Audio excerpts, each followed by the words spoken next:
Veteran journalist Sebastian Junger has been no stranger to death.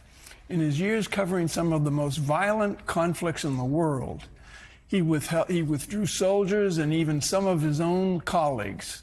He's seen them die in the line of duty. But now Junger is recounting his own close encounter with death during a medical emergency in 2020. In his new book titled In My Time of Death, How I Came Face to Face with the Idea of an Afterlife. Sebastian, you've faced death many times, but those times it was people on the other side of a line trying to kill you. This time it was personal. What happened? Yeah, I've almost been killed in frontline situations, which is weirdly impersonal, as you say. What happened to me was I had an abdominal hemorrhage. They're absolutely deadly. I had an artery that had a weak spot in it, and it ruptured. A problem that had been in my abdomen my whole life, apparently, and it just chose one fine day in June 4 years ago to rupture.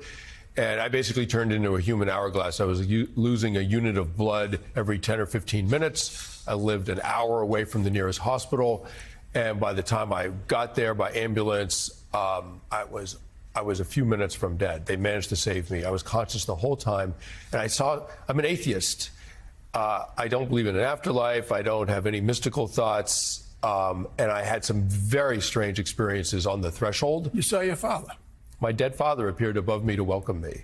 And my reaction was kind of funny because I didn't know I was dying. And he said, "You can come with me. I'll take care of you." And I was like, "You're dead. I'm not going anywhere with you." Right? Like, we got nothing to talk about. And I said to the doctor, "You got to hurry.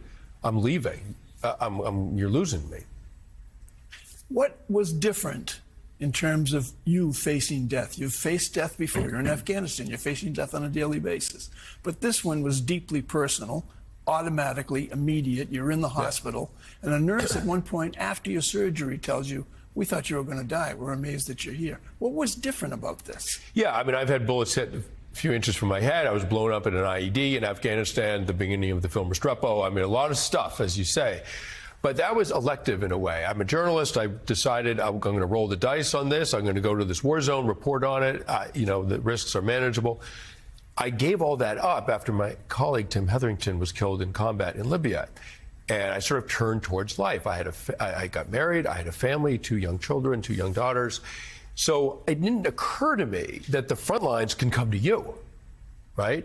And that happened without warning. One June day, I was talking to my wife, and in mid-sentence, I felt a pain in my abdomen. And in that moment, I went from a healthy 58-year-old man with 0 health issues to someone who was dying and would be dead in an hour or so without intervention. And as you said, you just said it, you're an atheist.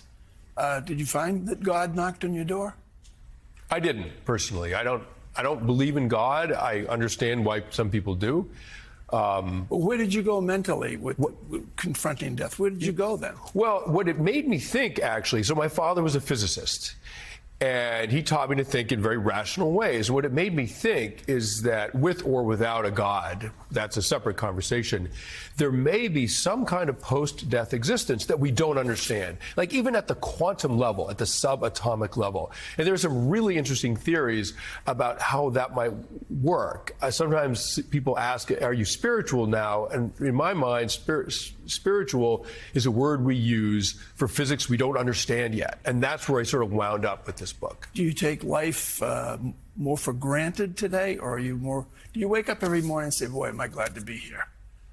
Oh, it's deepened my feeling of life enormously. And what I would say is that I don't go to church, but the worship that I conduct, in a sense, in my own life is of the present moment with the people I love, the fact that we're on this amazing earth and alive to appreciate it. Like, that's its own sort of church that you can attend on your own, and it's been very effective for me. It's my church, too.